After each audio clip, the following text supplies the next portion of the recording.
Evangelho segundo Lucas. Capítulo 23. Yauxa perante Pilate. E toda a multidão dentre eles se levantou, e conduziram-no a Pilate.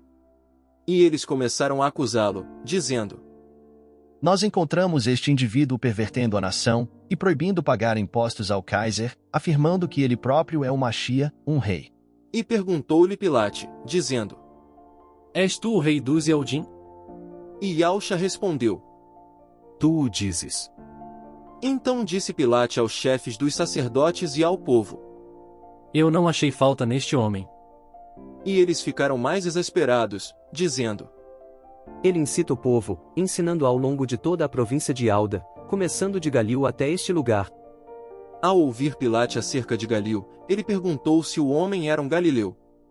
E assim que soube que ele pertencia à jurisdição de Herode, o enviou a Herode, que também estava em Yauxalaim naquele tempo. Yauxa perante Herodes. E vendo Herode a Yauxa, ficou excedentemente em felicidade, porque tinha o desejo de vê-lo, há bastante tempo, porquanto tinha ouvido falar muitas coisas acerca dele, e esperava ver algum milagre feito por ele. Então o questionou com muitas palavras, mas ele nada respondeu. E os chefes dos sacerdotes e os escribas ali presentes, veementemente o acusavam.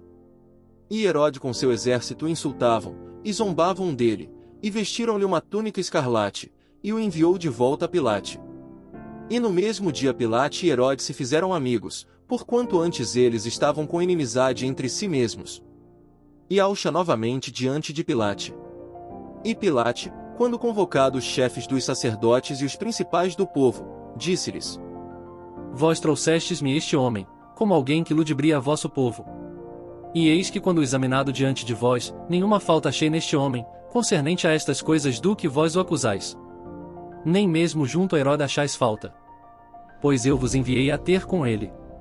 E eis que ele nada fez para ser digno de morte.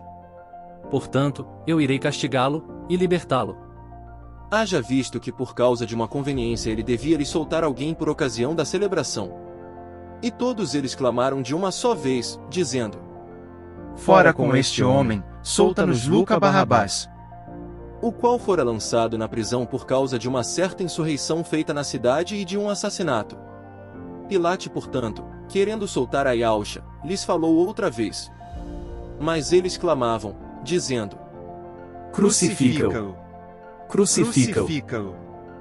Pela terceira vez, disse-lhes: Que mal fez este homem? Nenhum motivo de morte encontrei nele. Por isso vou soltá-lo depois de o castigar. Eles, porém, insistiam com grandes gritos, pedindo que fosse pregado no madeiro, e seus clamores aumentavam. Então Pilate sentenciou que se atendesse ao pedido deles. Soltou aquele que fora posto na prisão por motim e homicídio, e que eles reclamavam. Quanto a Yauxa, entregou-o ao arbítrio deles. A caminho do Calvário. Enquanto levavam, tomaram um certo Shimon de Cirene, que vinha do campo, e impuseram-lhe o madeiro para levá-lo atrás de Yauxa. Grande multidão do povo seguia, como também mulheres que batiam no peito e se lamentavam por causa dele. Yauxa, porém, voltou-se para elas e disse: Filhas de Yauxalaim, não choreis por mim, chorai antes, por vós mesmas e por vossos filhos. Pois, eis que virão dias em que se dirá: felizes as estéreis as entranhas que não conceberam e os seios que não amamentaram. Então começarão a dizer às montanhas: cai sobre nós. E às colinas: cubra-nos. Por que se fazem assim com o lenha verde? O que acontecerá com o seco? Eram conduzidos também 2 malfeitores para serem executados com ele. Chegando ao lugar chamado Caveira, lá o pregaram no madeiro, bem como aos malfeitores, um à direita e outro à esquerda. E Yauxa dizia: Pai, perdoa-lhes. Não sabem o que fazem. Depois, repartindo suas vestes, sorteavam-nas. Yauxa no madeiro, sujeito a zombaria e ultrajes. O povo permanecia lá, a olhar. Os chefes, porém, zombavam e diziam: A outro salvou, que salve a si mesmo, se é o Machia do Criador, o eleito. Os soldados também caçoavam dele, aproximando-se, traziam-lhe vinagre, e diziam: Se és o rei dos Eldim, salva-te a ti mesmo. E havia uma inscrição acima dele. Este é o rei dos Eldim. Um dos malfeitores suspensos no madeiro insultava, dizendo: Não és tu o Machia? Salva-te a ti mesmo e a nós. Mas outro, tomando a palavra, o repreendia. Nem sequer temes ao Criador, estando na mesma condenação? Quanto a nós, é de justiça, estamos pagando por nossos atos, mas ele não fez nenhum mal. Yausha, lembra-te de mim, quando vieres com o teu reino. Ele respondeu: Em verdade eu te digo hoje: estarás comigo no paraíso. A morte de Yausha. E era em torno da hora sexta, e houve trevas sobre toda a terra até a hora nona. E o sol escureceu, e o véu no templo da casa de santificação se rasgou ao meio. E quando Yausha, clamando em alta voz, disse: Meu Pai, em tuas mãos eu entrego o meu espírito. E tendo dito isto, ele rendeu o espírito. Após a morte de Yausha. Ora, quando o centurião viu o que sucedera, ele estimou o Criador, dizendo: Certamente este era um homem justo.